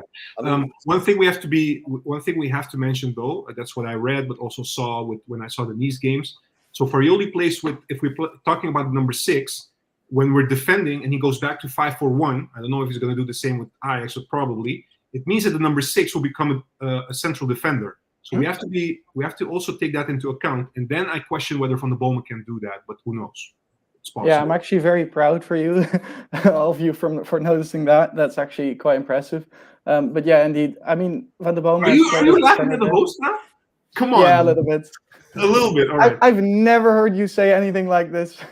Man, No. It's because I hear you guys. I have nothing to say. I'm just listening all the time and asking questions. That's No, it's my actually role. quite impressive because indeed he plays with a triangle, but the point is pointed downwards. So Van der Bomen would be the lone 6. And I'm also not sure whether he would be suited for that role, especially if he's going to be playing as a center back this much. Yeah. I think, for example, Hato could really fill that role. Which is quite a weird shout, of course, because he's most It's not likely, weird. I think, playing I as a don't think left it's back weird. or a left center back. Yeah. But he definitely could. He's comfortable on the ball, and he can, of course, play as a center back. So a player like that, I think, would be more suited for a role like that. I think Rosario quite a lot plays that role at Niche, and he's much Or- more defensive than Van der Bomen is. If it's not Hato, it would be maybe Wrench even that can play there. Yeah, as well, but his If you contract's need him. only. Yeah. I think his contract's only valid for 1 more year, so he needs to Exactly. extend that if we'd like to play him there. And then Yeah. again, I'm still not sure whether Wrench is suited as a center back. All right, let me go to the comments, guys. I have to rush. Arco is saying coaches like this, so probably coaches like Farioli, you got to get early. You got to get in early. If you wait another good year, they don't come back. Yeah, they reported that. I think the VN Elevated reported that. Like Ajax thought that if they didn't get him now, they would never do it. Yeah, Pelle, you said dumpster fire. You owe me €5. I don't know what this is about. But I have no idea. I don't understand the reference either. Sorry, man. Christian is saying a question for Pierre. Since you're a big fan of statistics, who is, in your opinion, an ideal experienced player you would add to this squad? Ooh, that's a tough That's one. an interesting question. I haven't looked too much at the statistics because there's so many different statistics, and from time to time when I look at a player, I just look up the statistics to see if they do any defensive work as a winger, for example. I still don't think statistics should be leading, but you should be looking at players that complete a lot of dribbles, for example, on the wing, and if they then do, then you go watch them in real life. You see whether it actually looks good or it's just a fluke. So based on statistics, I wouldn't really choose a player. I do think I actually looked a bit into Hutchinson, and he's been doing very well. So if he's affordable, then you should definitely go for him. All right. Tonio is saying, hope we can play with the tempo as Atalanta did yesterday. Who knows? Jamie, of course, bringing in his own view on things. Bergwijn will lose all his muscles when Farioli is done with him. Basically, yes. Maybe he will lose his contract with us. That would be preferable. I mean, PSV Bergwijn would be good, but this Yeah. one, not so much. Steve is saying Contessao would have been great under Farioli. Yeah, that's But that that boat ship is has sailed. sailed. Yeah, unfortunately. Okay, let me see. Just going quickly. Here, Corrington is saying he is not happy with you, Thomas, saying that Branco had a bad season when he wasn't played at all. Most of the time is a bit harsh. We all wanted him on the pitch at one point, and we were all disappointed when he got injured. Well, he had a bad season, but I'm not saying it's his fault. He just had a disappointing. We all wanted to see more of him and to see quality from him. And there is a reason. I mean, it's not that everyone's mean and wishes bad for Branco, and that this is why he played so little. No. He's one of my favorite players of the squad, and I really am fed up with how it turned out. But yeah, I'm not. No, I dare to disagree with the comment. Yeah. All right. Steve is also mentioning two fast-paced wingers on the sideline under Farioli getting passes for Van der Bomen. He did not have passing opportunities this year. All right. That's actually a good observation, and that's people also bringing up Silvano Vos. I expect that Vos will have a crucial role on the 6th position, maybe. Corrington also saying Vos could have a chance, I think. Björn is saying, did we forget about Monsberg already? So just we haven't mentioned a lot of other players, so no, not forgetting. Jerry is asking Riedewald maybe for a 6 as a 6. No. Is he still alive? Right. Why not? Quickly, Pierre. Why He not? hasn't played all year. He hasn't played any minutes. Like he's played like I think 100 minutes or something. He hasn't played. Yeah. Quarantine is saying Monsferk Vos would be a great 6 rotation. Mark suddenly wants to eat pizza. That's good. A 6 is a midfielder under Farioli, not a defender like Hato or Wrench. Yeah, but it's also a defender. That's what we're saying. He falls back so far that he'll be there as a 5-back. Yeah, well, we have a low block, basically. Can I say that? Yeah. Will you be impressed if I say if we play a low block? Yeah, very much. All right. You know, it will be a 5-4-1, and then he's a central defender. So he needs to be able to defend. Yeah. All right. Biren saying also agree, although I would love to see Vos in the role Thuram is playing as well. Where did Thuram play? Which position did he cover? I think it's the left 8, mostly. Oh, okay. All right. Interesting. More box to box. Okay. Yeah. All right. Guys, quickly. There are rumors circling around the Amsterdam or Johan Cruyff Arena for quite some time regarding Brobbey and Hato, and it's coming from overseas. It's coming from the UK, mostly from Arsenal and Manchester United. My question is, if we have heard also Jose talking about the finances and stuff, we know from a sportive, angle, we want to keep those 2 players. They're important for us. We know that without a doubt. But do you guys see a situation in which Ajax maybe has to sell one of the 2? And if so, I want a reaction from all of you and also people in the comment. Who would you rather sell first? Would you rather sell Hato first or Brobbey? Or who would you want to keep? Would you rather keep Brobbey or would you rather keep Hato? Let me go with you, William, first. If I, especially after listening to Jose, I really don't want to sell either of them. But if I had to choose, I'd say we keep Brobbey simply because he's right now a better player and a more important player to the team. I think, even though Hato is, I mean, if Brobbey was the best player this season, I think Hato was maybe the second, or Ramai was probably the second best. But yeah, I'd say if we had to sell Hato, but that's just purely on. I think we need Brobbey even more than we need Hato, even though I really want to keep Hato. But on the other hand, if what happens if Brobbey has a great European Championships this summer and increases his value then and gets a lot of interest from bigger clubs, then maybe that will change it. But I don't know. I think we should really, really keep them both. Yeah, of course. Pelle, you? After speaking to Jose, I don't really see the benefit of trying to sell either Brobbey or Hato due to the fact that basically if we sell Brobbey, that would basically not be necessarily at a cost, but we wouldn't really, we wouldn't reduce much wages. We wouldn't really open up any new opportunities. And also, if we sell Hato, it's like trimming a tree before it grows full. So I don't see it at the same time. Yeah, no, exactly. But at the same time, it depends how smart the club is going to be. Like, are they going to be willing to swallow some of the losses, which would maybe be keeping them, and then for this season, and then selling them later on for more of a profit, or would they be more looking at the direct situation and then maybe justifying that we should maybe sell one? I don't think they're going to sell both, but selling one or the other, I don't see that as a. Just to be clear, yes, a sporting decision, I don't agree with it, and also, economically, I don't see it as a beneficial run at all. Yeah, talking about this, it's very hypothetical, of course. Maybe it won't happen at all, but I just want to ask this question just to be sure. Thomas, let me go with you. Hato or Brobbey, or are you saying it's not going to happen? Well, I thought that the question was. You have to sell one. Which one do you sell? So, Dodgy Pele, thank you very much for no answer. If I had to, I would probably go with Brobbey because I think we're going to be able to fill that role easier. Okay, so I'm not dodging the question. I am not. Okay, I appreciate it. Now you owe Thomas €5 as well. You're losing money here. I'm bleeding money here, man. I can't win. It's like going to the casino. This is bad. Don't gamble.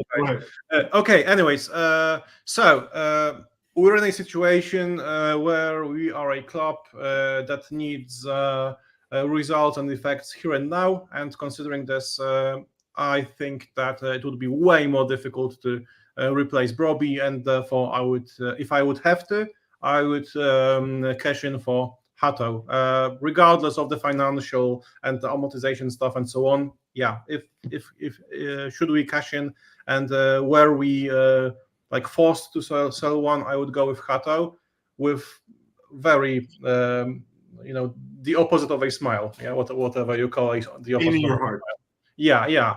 So that would be my answer. But other than that, I would do everything to keep both, everything that's possible, even if that would mean trimming a bit of some other semi-important players. Yeah, but if I have to choose one here and now, considering where are we at, I would go with Hato, as much as I love him. All right. Yeah, and yeah.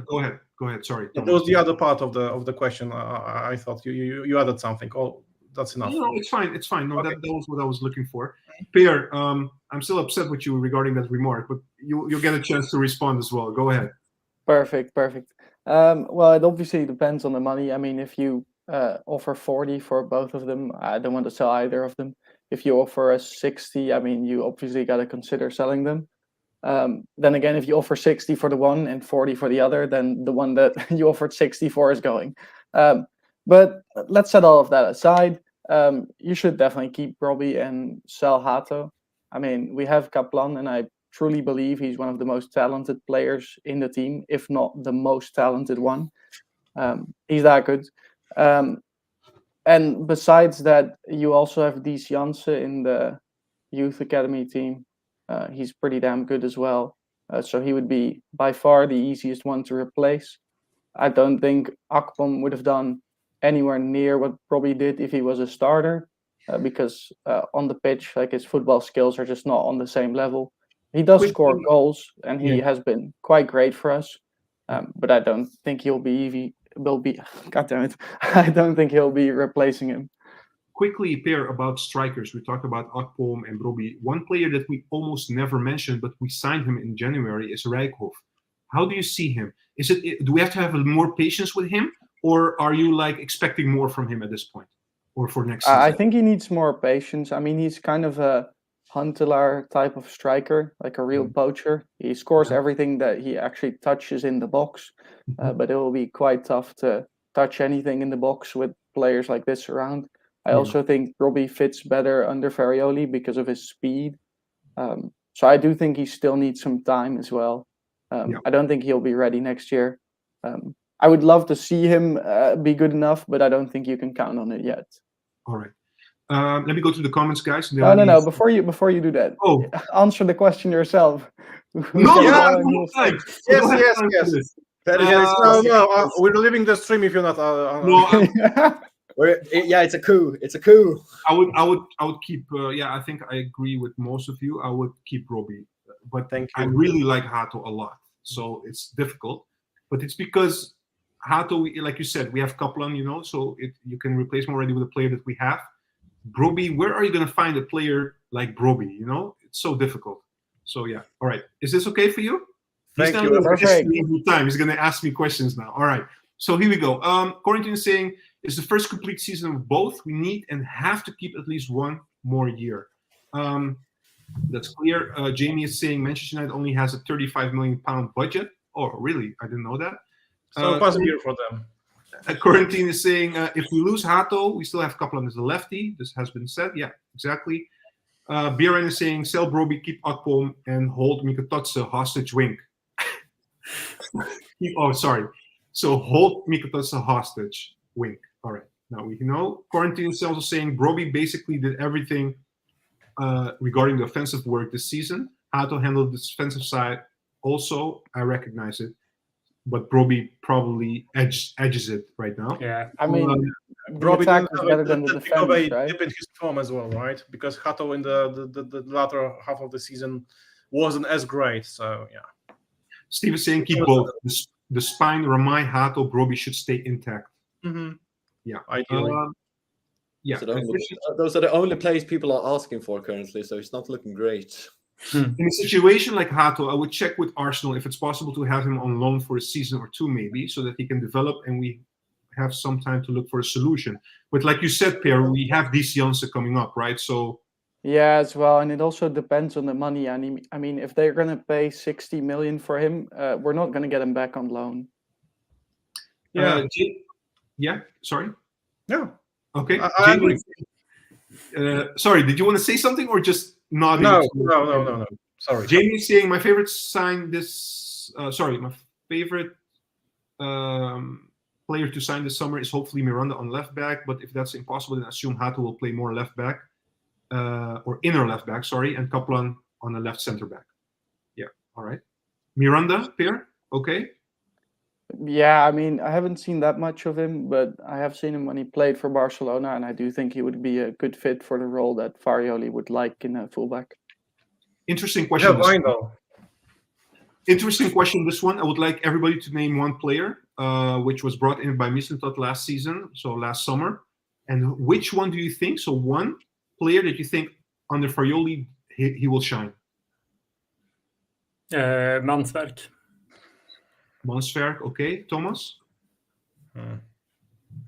Well, that's more of a wishful thinking, but I really think we need this to happen, and I would say Sutalo.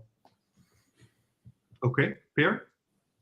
I would also go with Sutalo, but I think Tahirovic could also be pretty decent. As well as Mika Tatse, but I don't think we're getting him back. Exactly. Pelle? If I'm going to be safe, I'm also going to go with Tahirovic. If I'm going to be controversial, I would probably say Forbes. All right. Not Sosa. Jamie is saying DC Janssen and also Lucas Jette will need a full season in young Ajax for sure. All right. We'll see. And then Quarantine is saying maybe an odd question, as I forget about him. Misui, is Misui leaving for sure? Maybe have a spot to play under Farioli. No, I think it's done. Yeah, he's going. Yeah. It's unfortunate, but he's definitely going. Yeah, you can't have all of them. So yeah, it's been taking too long. So yeah. So Roy, as you guys know, Mr. Salt saying I keep forgetting about Forbes, also Avila. All right. I actually forgot about Avila. Honestly, I actually forgot about him. I mean, what about Medic, though? Medic, yeah, exactly. We have both Weindal and Avila on, on the left back, and I forgot both about them until this stream. So it's like, yeah, we have quite yeah. I mean, we could also really use a good medic. The left back position is cursed simply. This is basically a retirement home for left backs at this point. We should flip the Hato and Robbie question around to if you have to keep one of Weindal and Avila, who do you keep? All right, guys. Jamie is saying if you sell Broby, I would try to sign Milik back. Milik gives a good time for Rakov to grow more in his shadow. Then, Thomas, I have to ask you this: Milik, would you like to see him back? He's been extremely injury prone, to be honest, and I believe that he would probably be our top earner should he come. So I would I don't think so. I would actually like to have Sam Lammers from Utrecht. I think he still has a contract at Rangers, but he only costs about 4 million. So that could be a pretty good backup. Why would you like? I always loved him. Why would you like him? Why? Because he's good with his feet, and he's, I think, 190, so he's quite tall. You can use him as a second striker. I would also like Haller, but I'm not sure whether that's possible at all. Do you rate Lammers higher than Akpom? Yeah, with his feet, I rate him higher. I think he'll be cheaper. I mean, he might not be better, but he's much cheaper as a second striker, and we need to, free up some funds. Yeah, he was very exciting back in the day as well. All right. Roy is saying Wendell is coming back as well, guys.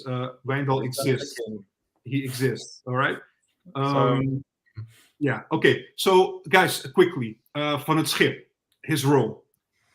So we heard from basically, I think it was Football International. Correct me if I'm wrong.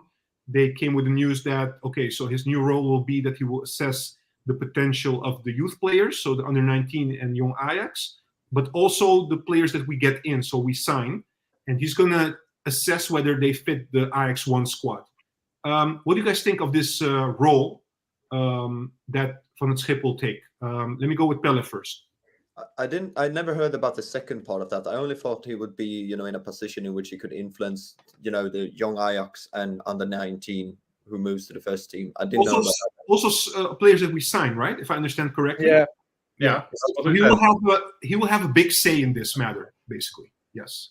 Okay, I didn't know that. Well, that kind of changes my answer then. No, because in the beginning I was more or less like, I'm not entirely sure how that will look like, in actual practice, because I'm not sure how that is going to gel together with, with the coach. If the coach wants to bring a player to the first team and he thinks he's ready, is he going to act, like a gatekeeper, or what's that role going to actually be? I think the way we have to see it, like it's been mentioned a couple of times in previous years, we have a technical heart, like they say, and Van der Schip will be part of that, and he will have not a veto, but he will have, I don't know how you're going to put it, but he will have an very influential role within that technical heart or technical people. Yeah, I mean, I'm glad that we brought, actually, at the same time, I'm not sure exactly why, but I'm glad that we kept him around due to the fact that in some position, due to the fact that I think when he's not under the pressure of a managerial role, or as a manager or as a coach, I think he might be able to contribute more than he is doing on the pitch,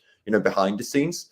The problem is, I'm not entirely sure if this role, it kind of feels like you're making up a position just to fill out a contractual obligation rather than actually having it fought out. So I'm not sure on paper, or when it's not on paper, when it's actually in practice, I'm not sure how that's going to look. And that's a little worrying, because then it kind of looks like, oh, the club hasn't really thought this through, and crikey, we need to do something. Well, give him a role, just something, just give him this.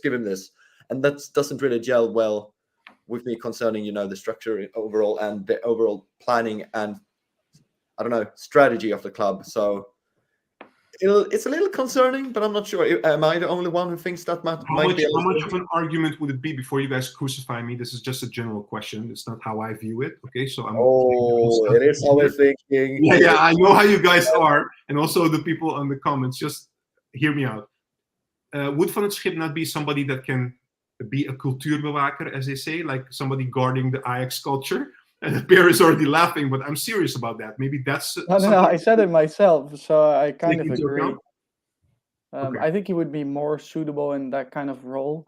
I mean, the way I see it, as of, I think he's going to be judging transfer players, of course, and then youth prospects. But I don't really see what makes him qualified for that job.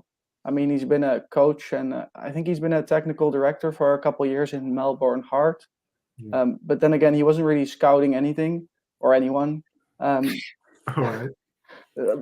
Basically, the way I think it's going to end is in two ways. Either he's going to be very influential, and we're going to have someone decide on whether players will join or not join Ajax that isn't really qualified for the job, or they're not going to take him serious, and they're just going to ignore whatever he says. And he really doesn't deserve that either. I mean, He kind of deserves to be taken seriously, but I don't think this is the job for him. No, I don't know. It kind of looks like you're saying, Per, that it's going to basically end in situation 2, and in that case, you're going to have him walk out in like 2/3 of the season. You're going to have him not storm out, but leave the club due to the fact that he doesn't really have that much of an influence. Yeah, that's what I think is going to happen. I mean, based on how I see him and the way he selects the team he's been using as well, I don't think he would be very good at judging which youth player should be promoted, for example. Like, we've seen Marta and Banel, and I don't think we should have seen them at all. Okay. Yeah, I think I agree with you, because I think it really sounds like, because he's a nice guy that people like, and I think he seems like a decent, nice guy, but it feels like a position that just drawn up like, yeah, we should really keep him around because he's real Ajax man and he's really nice, but like the actual role that I think isn't pretty much that role. Dave Foss is going to do kind of the same thing, I think, in the first. Not only that, but Dave Foss knows more about the young Ajax players and the youth players than he does. And so I think it's kind of like an unnecessary role, but maybe that, like you say, that they hope that maybe he'll enjoy it enough, and then perhaps some other job will open up for him in another club or a national side again or something like that. Because it really feels like feels like a thing they do to just be nice to him. Yeah. Yeah, I really believe that. I actually offered for him to maybe be, I think it's Mart van der Heuvel, I think, for PSV, who basically takes in all the new players and make sure they're comfortable, make sure they know the club, learn everything there is to know. Yeah. And I think that would be a good role for him. But then again, people kind of scolded me for that, since you don't really want to go from being a head coach to that role. But then again, he wasn't really a head coach to begin with. So I think that would be a good role. Yeah, so for basically, him. Tonio is saying, give him a David Ent kind of role, David Ent, sorry. All right. Thomas, quickly on this one, then I go to the comments, then the final topic. I feel like that Ajax is the whole thing is a result of a feeling obliged to give him something that it would look badly PR wise, just to ditch Van Schip, because as much as we respect him and so on, in all honesty, the only two things positive we can say about him during the season is that he's a nice guy and that he's not Stein. And that's not enough in my book, right? And I mean no disrespect here. I know that sounds harsh. But if you run a club, you have to be cold-blooded at times. And looking at it that way, I've seen nothing that would warrant Van Schip to take up a position like that, which sounds like a made-up position, which was already taken anyways, right? Okay. Bibilo is saying, very excited about Farioli's first interview with Ajax. I think it's been published now. There's hope that Ajax will come to the top fast with this type of trainer. Yeah, that's what we're hoping for. And Jamie is saying about Van Schip, he should sit on the board. Enough spots now. All right. All sit on the board. There's Maybe, a lot of... Yeah, but I feel Van Schip wants to be close to what's happening with the first team and the technical part of football and stuff. So that's the thing. Steven is saying, you guys really need to do that keep, bench, and sell episode. We will soon. Sooner than you think. I promise you, Steven, we're going to do it, and we're going to do it. But my question is, do you want Jadarenko to be part of that? I didn't have an answer, because if Jadarenko comes in, it's going to be sell. Only sell. He wants only the youth to play. Unless you're 18 at most. Yeah, Jadarenko is the definition of we're a selling club. Everything goes. It's a fire sale. All the price, everything out. All right. Guys, games, right? Quickly, not too long about this, but Henderson, I think somebody already mentioned it. It was also part of the agenda. Look, he was not selected for the England squad, but also what I want to ask you is how important, whether he fits Farioli or not, just in general, if you look at the squad composition right now, how important is it to keep somebody experienced as him in this squad? Because there are quite some different opinions about this in general.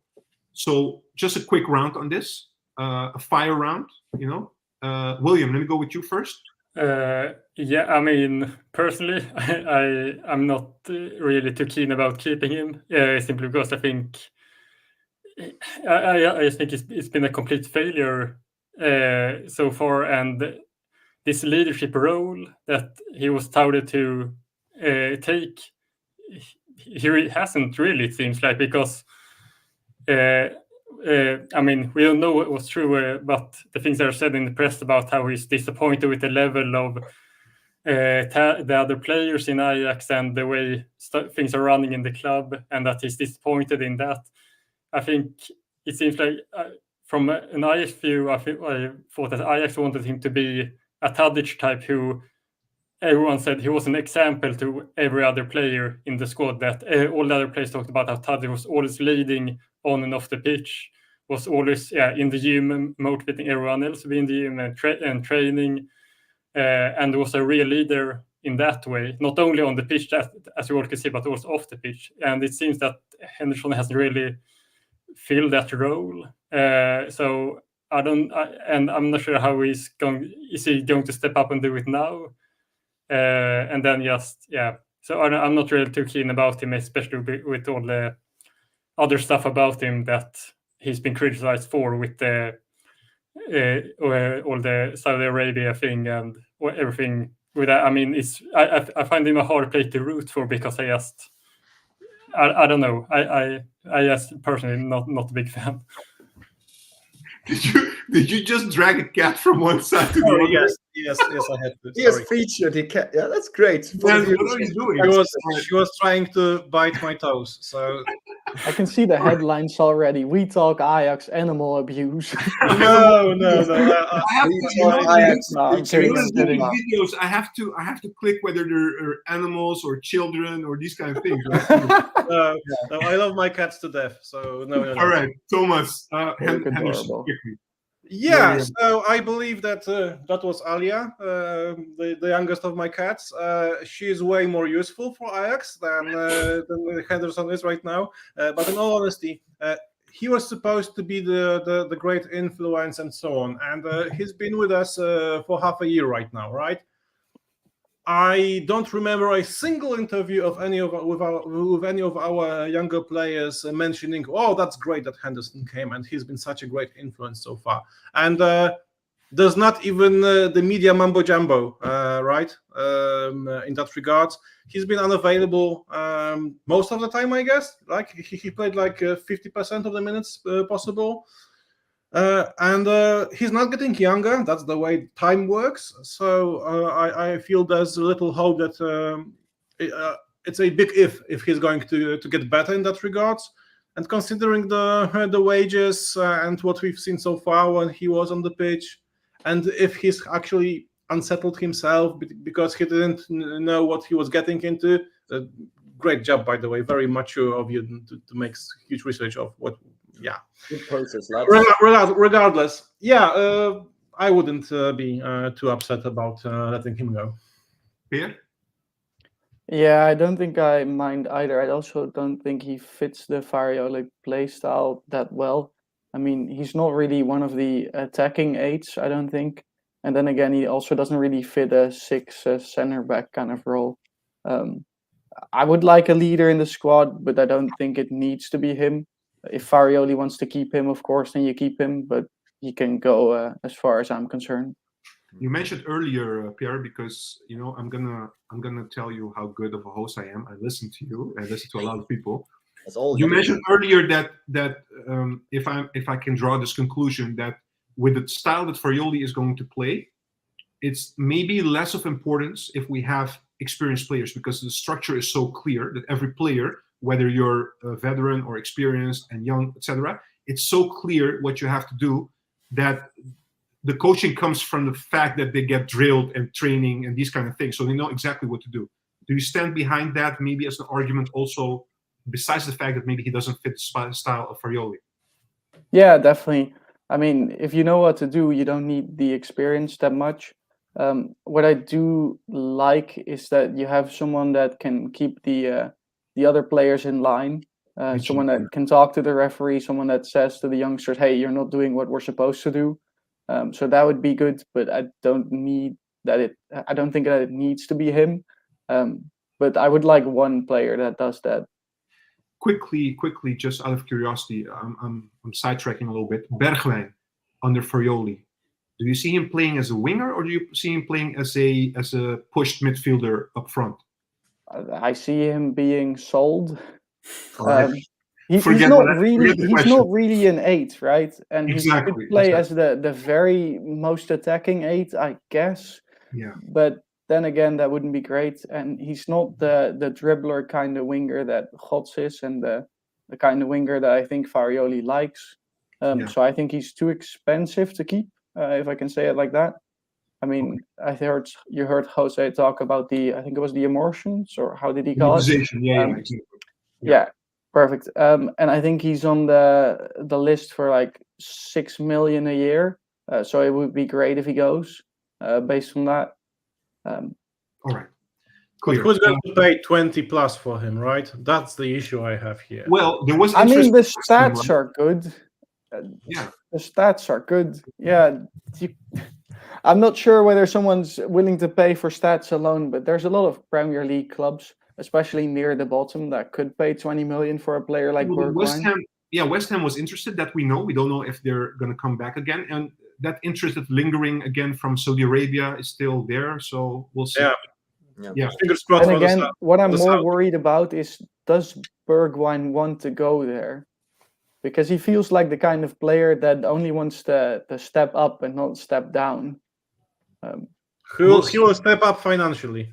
Yeah, but I also think that might work. It might work. No, but I think in terms of Bergwijn, he's at an age right now that he wants to play. So it really depends if Farioli has plans with him, yes or no. You know, if he's going to be straight up to Bergwijn and tell him like, yeah, I might use you, I might not use you, but you're going to have to fight like anyone else, you know. So his role, because don't forget, he had the most important role on paper this season, which was captain. And he played all the games. He was always preferred to play, even when he was not in form, right? Or fit, even. Okay. So, Pele, coming back to the original question, what do you think? Everybody is like, we don't need Henderson and stuff. Maybe you're the positive guy here, and you will say like, yeah, we need him. Do you bring it back to me for positivity, Juan? You're the last one standing here, so I'm asking you.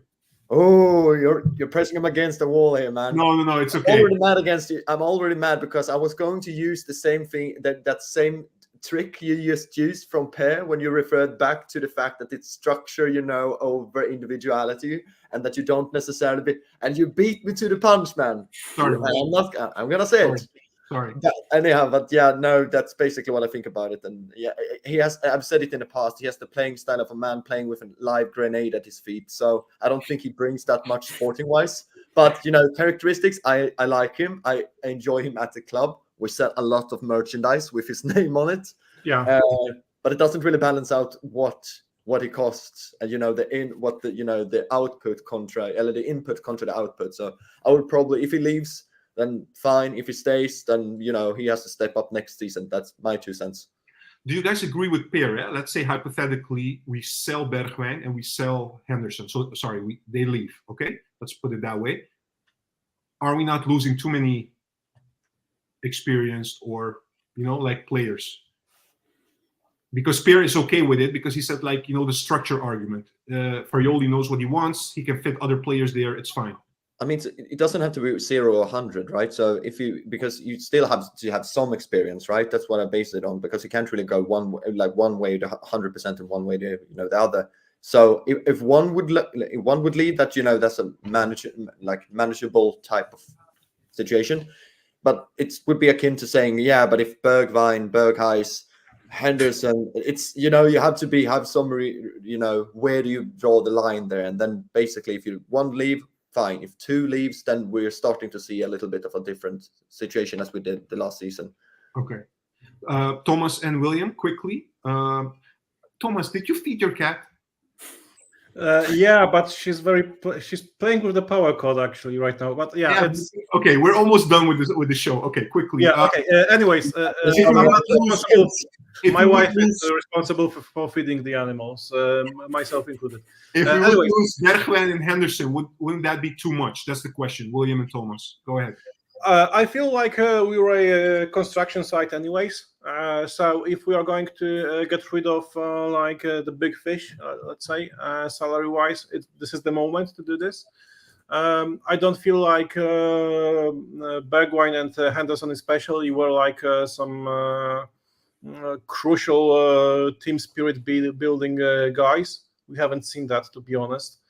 So yeah, obviously any change is a risk, but I feel like this would be a pretty safe bet. To be honest, I would go with that. Yeah, I agree with that, because like I said, I don't think Henderson has been the leader that people expected, and obviously the same goes for Bergwijn. So I don't think we really would lose that much leadership. Yeah, if it was Bergwijn and Berghuis, for example, this would be a more a bigger thing to consider. I feel like, and still I wouldn't be 100% against it, right? And it also depends on way more. Yeah, and it depends on who does another experienced player then come into the team, and also you could also factor in that the other players get more experienced as well.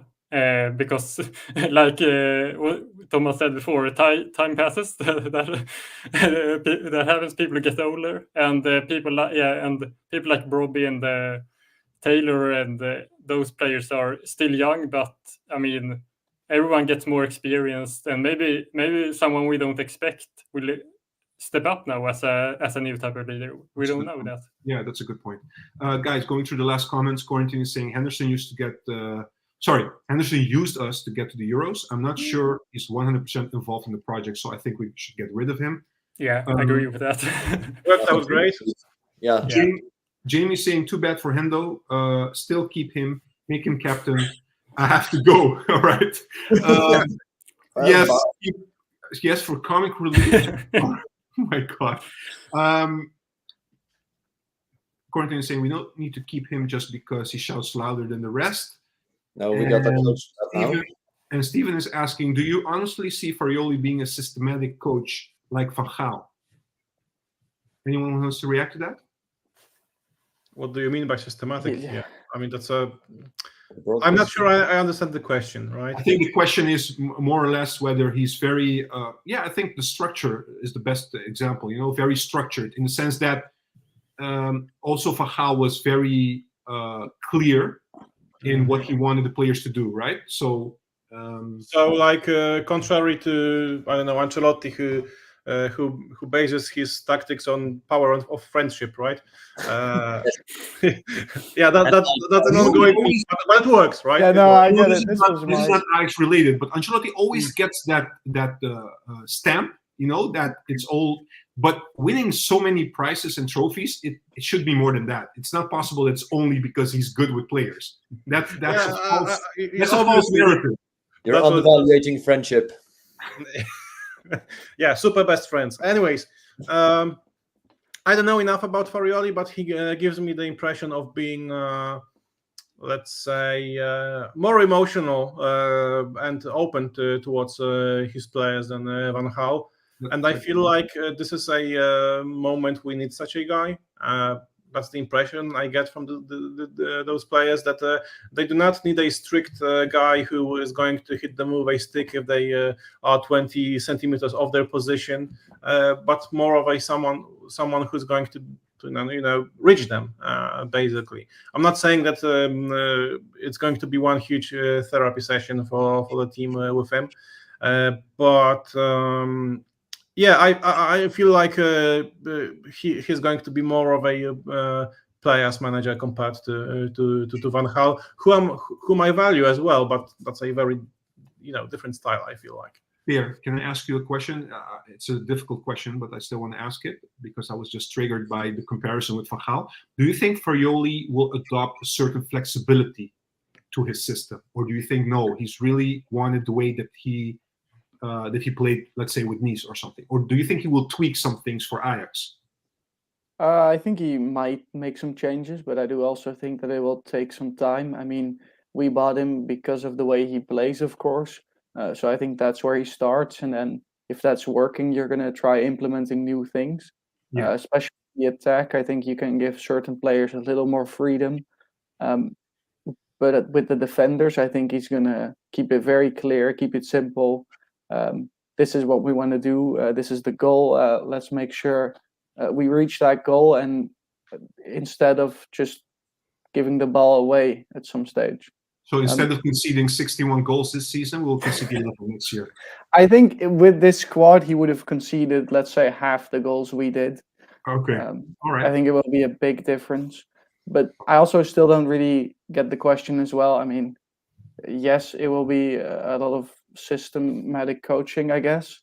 But I don't really believe in the fact that there's coaches that just say, yeah, whatever, just go win and then win. Like maybe Stan, at Sparta. Yeah. Right. Let's drop Stan for now. Okay. Quickly, final comments from you guys, because then I will end the session. Go ahead. Yeah, go ahead. I think on the systematic question, I'm not. I think he means that if Farioli is the type of coach who adapts the player to suit his tactical system rather than change his tactics to fit the players available, and I think sounds like he probably is more. He will he can maybe tweak some of the specifics, but he seems to be a coach that has a very clear idea of how he wants his team to play. But then maybe he'll change some of the specifics. But yeah, I think there's been a lot of negativity now with talking about Henderson and the financial situation. So it's not my fault. I only ask questions here. Okay? Yeah, I know. So I thought I only ask you chose the guests, Juan. You chose the guests. So I just think to go out on something more positive. I think we all seem to agree that we're at least fairly positive about Farioli, and at least we have a coach in place. Now we can build from here, and I have a more optimistic feeling than I had last summer when Stein suddenly. The nice thing is we know what to expect. That's the nice thing. We know what kind of coach we brought in as well. So that's nice. If you ever want a positive Swede, you know where to go now. Arjan is saying Fayzed is going to be good for Ajax, one of the best possible signings done for Ajax. He's going to buy more athletes and not worry so much on technical ability. Really interesting. I'm not really sure about that. I think it really depends on the position. I think he needs some technical attackers because he'll be screwed if he doesn't. But maybe for the midfielders or the center backs, he'd like some workhorses. We need that for the pressing as well, so we'll see. You need some fast and powerful players from time to time. Exactly. Okay. Final question. Christian had a final question. Yes. Not from me, but from Christian. I have one more question for Juan, so I'm not even asking the final questions now. How is this upcoming summer going to look for the weTalk Ajax crew? Are you guys going to have a vacation, or are there going to be live streams? I will react to that next week on Thursday. So I will keep it as a cliffhanger because we already went past the 2-hour mark, and that's like the craziest session we've ever had. We've never went besides 140, which was a week ago or 2 weeks ago. So probably after I finish this stream, these gentlemen are going to be very upset with me because usually it's max 1.5 hours. But it's all good, guys. I hope you enjoyed the session. What do you say? I hope you guys enjoyed the session, also with Jose at the start. Let's see what happens in the summer in terms of the transfers and such. And let's be happy with Farioli, man. We finally have a coach early in, so let's see what will happen in the next few weeks. See you guys next week on Thursday. Per, Pelle, William, Thomas, thank you so much for being on the show. Thank you. Been a pleasure. Always a pleasure.